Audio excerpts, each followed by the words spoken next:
Okay, so this unit of the course focuses on crises in a couple of ancient civilizations. The first of these is classical Athens. The second of them is late Republican Rome. And so I want to do a couple of contextual discussions here to give us some background into what was going on with Athens during the Peloponnesian War, and also tying in some of the culture and relevant things.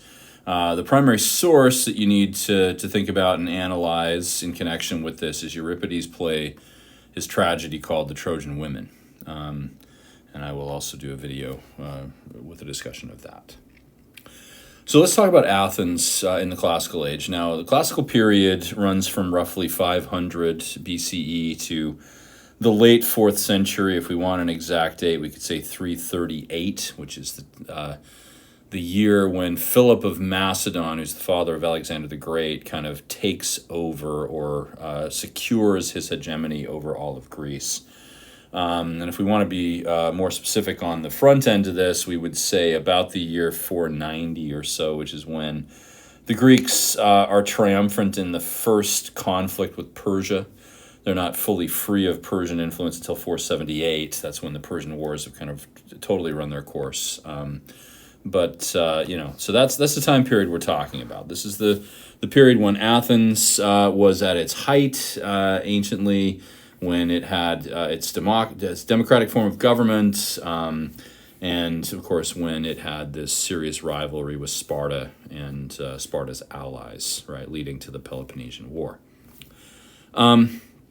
We need to be aware of what came before with Athens, right? So in an earlier video lecture for this class, I talked about the role that the hoplite phalanx played. This was a military formation which brought all of the landholders in a Greek city-state together to fight to protect their land and potentially to extend the amount of land that they held. And this led to a high degree of involvement for those who were classified as citizens in ancient Greece, which meant adult, male, freeborn, native-born landholders. And so that's a step toward the kind of government that Athens comes to have, though it's, the extra step that makes Athens a democracy, at least a kind of democracy, not exactly equivalent to a modern democracy, but an ancient democracy, was that they removed the property qualification. You didn't have to be a landholder in ancient Athens to be considered a citizen, to have voting privileges and office-holding privileges and those sorts of things, right? And I'll explain a little bit why that happened. There were also, during the late Archaic Age, really the 6th century is what we're talking about here, 6th century BCE, a series of reforms that took Athens from what was still effectively a government dominated by a monarch and by landholding aristocrats to a much more inclusive type of government and social organization. This started with the reforms of a guy named Solon, who created a set of laws that, extended privileges fairly broadly, especially to the group called the Mesoi, or the middle-class landholders, the smaller landholders who were not aristocrats. About 40 or 50 years later, there was a takeover of the government by a guy named Pisistratus. He became a tyrant in Athens. Tyrant meant something different anciently than it does today. This really meant just a kind of reformer who took over as an autocrat and tried to bring about changes, right? And Pisistratus did usher in a number of reforms, making Athens more inclusive, but also giving him power. When he tried to pass on power to his sons, his heirs, there was a rebellion against that and an overthrow of Pisistratus. The most significant reformer, right at the end of the 6th century, right around the year 500, was Cleisthenes, and he is the one who is seen as the father of Athenian democracy. Okay. Though it probably isn't fully with Cleisthenes that it reaches that point, but he really undercut all the remaining vestige of aristocratic privilege and gave kind of full citizenship to all of the citizens of Athens. Now, one of the factors that went into creating the Athenian democracy was that Athens built a navy. It was the first and really for a long time the only Greek city-state that had a navy of any size. In fact, for the whole of the classical period, pretty much this is the case. They built a couple hundred ships during the Persian Wars because they knew that if they were going to fight effectively against Persia, they needed to have a navy. Persia had a strong navy, controlled the sea lanes. This was also advantageous for Athens, which had really begun to spread its influence through trade throughout the Aegean and even into the Adriatic and other parts of the Mediterranean, right? And so Athens built a navy. Now, why would that lead to democracy? Well, much like the hoplite phalanx, when people are risking their lives, they want a stake in the politics, they want a say in the government. The same thing happened with the navy, except you need a lot more people to fight or to structure a navy than you do to have an infantry unit like a hoplite phalanx. You need tens of thousands of people. And so, in exchange for the non-landholders pretty much taking up positions as rowers and soldiers on ships, mostly triremes. The image here, sorry, I didn't mean to bring that in. Okay. The image here is actually a bas-relief sculpture of an ancient trireme. You can see the rowers here, the three banks of oars and stuff like that, right? So in any case, they built, a couple hundred of these triremes, and then they had to recruit tens of thousands of these non-landholders to be rowers, and in exchange they gave them citizenship and allowed them participation in the democratic process. That navy did aid Athens and Greece entirely during the Persian Wars when they won some victories over Greece over Persia.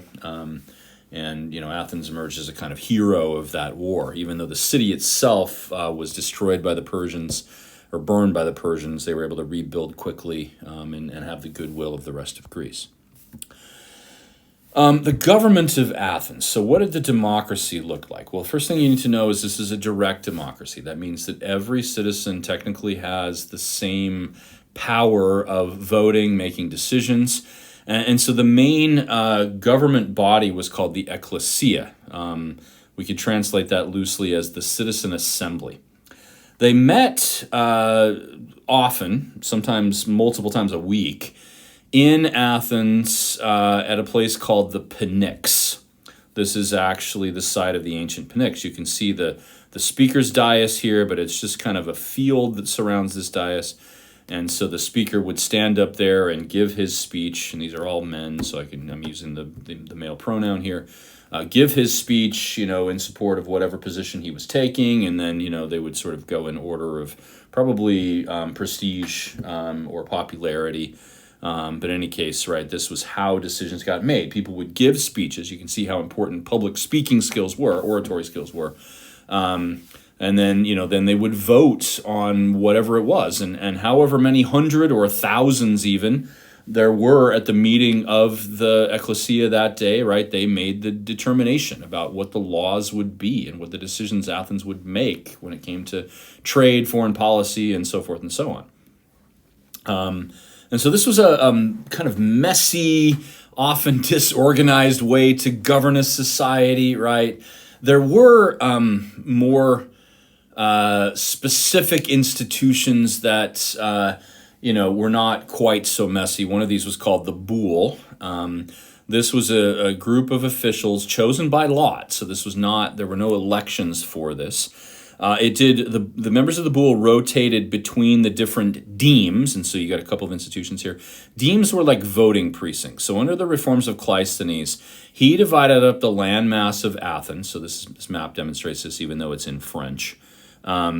But the city area, so Athens was inland about 10 miles, and it went out to this port called Piraeus. This was all considered the urban zone, and then there were the coastal zones, and then there was the farmland. Each of these three zones was divided into 10 precincts, which were called demes. And each precinct would supply a certain number of people to the Boule. Actually, the responsibilities of the Boule would often just rotate from precinct to precinct. So one precinct would have it for a month, say, and then the next precinct would have it for a month. right, or something like that. So it rotated among them. These guys did all of the bureaucratic work. They saw to the, I don't know, the cleanliness of the city, the disposal of trash, the sewage, the, anyway, all of the kind of menial tasks that, or they at least organized them, right? They were in charge of all of this bureaucratic stuff. So the ecclesia was making laws, but the bull did the day-to-day work of government. People didn't like to serve on the bull. It was not a very prestigious thing necessarily, right? It was a necessary evil as they saw it, and they would, do it reluctantly every few years probably, or maybe only once in their lives. There was a kind of fail-safe that went into effect in the democracy. This was called ostracism. This is the practice of, in the ecclesia, if anyone was viewed as a threat or potentially a traitor to Athens, a member of the ecclesia could call for a vote of ostracism, which meant that they would determine whether that person should be exiled. And if, the members of the ecclesia voted in a certain proportion, or there were a sufficient number of votes, the person would be kicked out of Athens for 10 years. Now, the important thing to realize is that this was equivalent for most people of a death sentence, right? Greek polis were not, the people's relations with people outside of their own polis, the word I was looking for was endogamous, right? They did not mix a lot with people from other polis. And so, this was a difficult thing for a person to be exiled. They had nowhere to go. They would be in a highly dependent or even subservient position. They'd almost have to sell themselves into slavery to survive. The only ones who really could weather an ostracism were those who had what were known as xenoi, or guest friends out who lived in other cities. Consider the fate of Socrates, for instance, when he is, offered the chance to go into exile. He prefers death during his trial, right? Because this was a difficult thing for Athenians to consider. If a person did last the whole 10 years of the exile, then they would be returned to Athens. Their property would be held for them. They would be able to take up their place again in the ecclesia. There was no stigma long-term attached to this necessarily, and there were a few individuals who kind of prominent in Athenian history who did that. The most important decisions on the governmental level were made by elected magistrates, and these were usually elected for one-year terms. Many of these offices could not be renewed from one year to the next, so a person would serve, for instance, as the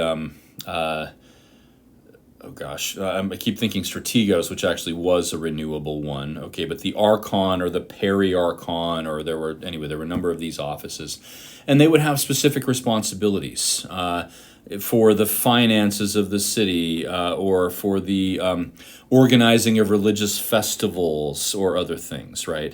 In the 5th century, they made it so the strategos, and there were actually several of these, strategoi would be the plural. These were the ones in charge of military matters, and they served they could serve for multiple year terms. In fact, they could renew this as many times as they had the popularity to do so. Pericles is a good example. He seems to have been the strategos, or one of the strategoi, for something like 10 years of his political career, right? And so, the magistrates did this, but their terms were highly limited, and except for the strategos, they could not renew these, and so they couldn't kind of entrench themselves in these magistrate positions. A few more considerations. So, in the classical period, Athens formed an alliance, this is in the aftermath of the Persian Wars, with cities all over the Aegean Sea. You can see everything in yellow here, in fact, all the way into the Adriatic even. These were all Athenian allies that were part of what was called the Delian League. Okay, and this extended up into the Dardanelles Strait here, which gave Athens really kind of a corner on so much trade, right? Going up into the important grain markets in the Black Sea, extending over all the way through the western part of Asia Minor here down into Cyprus, right? These were all part of the Delian League. It was called this because the headquarters of the treasury was kept on the island of Delos. You can see that right here. However, later Pericles managed to convince the rest of the Delian League to move the treasury to Athens because they could protect it better. And then he dipped into the treasury frequently to help rebuild Athens after the Persian Wars. In fact, the Parthenon, as you see, the temple of Athena that you see here, this was built with other people's money. This was built kind of illegitimately with the use of the treasury of the Delian League. Sparta also was part of an alliance, but this was known as the Peloponnesian League. This was entirely supposed to be a defensive alliance. You can see Sparta down here. They were allied with Corinth and Megara, and for a while, Thebes. There were some, all of these things you see in blue here, these were kind of neutral. They didn't join either of these alliances. And of course, you have Macedonia, which was kind of just in formation politically at this point, right? And so some of these members of the Peloponnesian League were fierce rivals. Corinth, in particular, was a trading rival with Athens. They're relatively close in proximity to each other. And so the Corinthians and the Athenians did not like each other. They did not get along. They were, always butting heads economically. And Corinth was continually trying to convince Sparta to start a war against Athens. Athens was rather jingoistic at times too, right? And so this rivalry is one of the definitive things, and that, of course, is what's going to lead to the Peloponnesian War. I've mentioned Pericles already. He is really a key figure. From about 460 to about 430, when he dies in the Athenian plague, which we'll talk about in the next video, he was the dominant figure in Athens. He, even though it's a democracy, right, he was elected as strategos over and over and over again. He controlled the military. He was the greatest speech maker, greatest orator of his day, and so he commanded a kind of voting bloc in the ecclesia that could not be rivaled. If anyone sought to challenge him, he would call for a vote of ostracism and get them exiled, right? So Pericles really was powerful. He could make and unmake laws kind of at his own will because he garnered so much support in the ecclesia. Pericles was the key catalyst to take Athens to war. He was quite determined, it seems, he was rather hawkish, quite determined to take Athens into war to demonstrate the superiority of Athens over Sparta. Now, one of the most famous passages from Thucydides, who recorded the war, he records Pericles giving an oration when the first corpses, the first bodies start to come back from the war, right? Those who had died in battle. And that speech is rather famous. It's where he's talking about, the superiority of Athenian culture and all of that, and how that's going to help them triumph over Sparta. Well, he died shortly thereafter in the Athenian plague. All right, final point here. Athens had a robust culture. This extended into the realm of religion. The cult of Athena was very strong. She was, of course, the patron goddess of the city. The Parthenon was built in her honor. There was a massive golden statue of her in there, or at least partly gold. Athens excelled at art and architecture. They had temples to many other gods, right? Theater was a major component of culture, but history writing and the philosophy obviously was thriving in Athens under Socrates and Plato and later Aristotle. And so Athens really was a hub of Greek culture, the most important cultural center. The vast majority of all of the primary source evidence from ancient Greece comes from Athens. We're talking like 95% of it. For our purposes, we should know that the Euripides play was performed during the festival of Dionysus. Dionysus was the god of wine and revelry, but annually Athens would hold a festival to him. And as part of this, they would stage these performances of tragedies and some comedies, mostly tragedies. There would usually be like 3 tragedies for every comedy. And Athenian citizens were more or less required to attend this. It's at the Dionysian festival, in these tragic performances, that Athens would really kind of work out the issues of the day, right? This is an exercise in citizenship because people were to watch these things and think about the messages that were being propounded there and think about what the implications for their citizenship and for their identity. So this is a really important cultural occasion for Athenians. And so the works that come out of this are quite powerful, and they really do address the issues of the day, and that's definitely true of the Trojan women. All right. So I need to do a second video on the Peloponnesian War, but I think that's enough information here about Athens to get us going.